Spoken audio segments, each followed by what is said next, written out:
evening, everyone. Thanks so much for staying with us at 5:30. I'm Tristan Begum. And I'm Casey Kantz. A Voorheesville family dealing with contaminated well water, and they believe a widely used farming fertilizer is to blame. The substance known as biosolids is treated sewage material. The family is now asking the moratorium on them to be extended. News 10 NBC's Vanessa Blasi has more on the potential dangers and a growing call for change.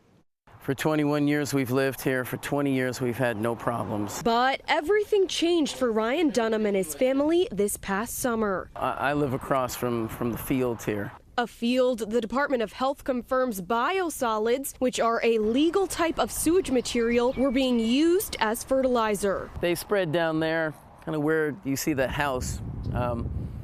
There were 4 or 5 piles about 7-8 feet tall that were pure black. There's a smell coming from the field that was rot, smelled like death. I mean, my kids didn't want to go outside for 2 weeks in July. My neighbors talked about moving.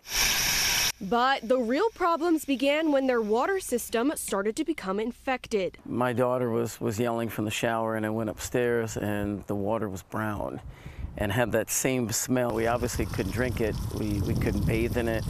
Dunham says he took matters into his own hands, testing the water from his private well right here, and this is what he found. Our levels of E. coli and coliform were 200 times what they should be. Biosolids can also contain PFAS, but Dunham says the Department of Health did not test for that, and that's his next worry, which is why he's pushing for a bill to extend a moratorium on biosolids for 5 years. The bill will have testing in place for groundwater, soil, and the solids themselves, a testing protocol, a grant program for farmers, and a task force for how we move forward. The bill is still in its early stages, but environmentalists like Claire Walsh-Winsler and community members like Dunham are hoping it gets passed before the next growing season. The part that hurts the most is when my 11-year-old daughter's in the shower singing, Taylor Swift.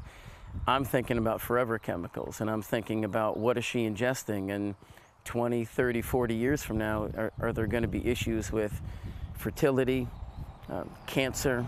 Dunham plans to test his water for PFAS himself in the next 2 weeks. Albany County currently has a moratorium on biosolids until at least October.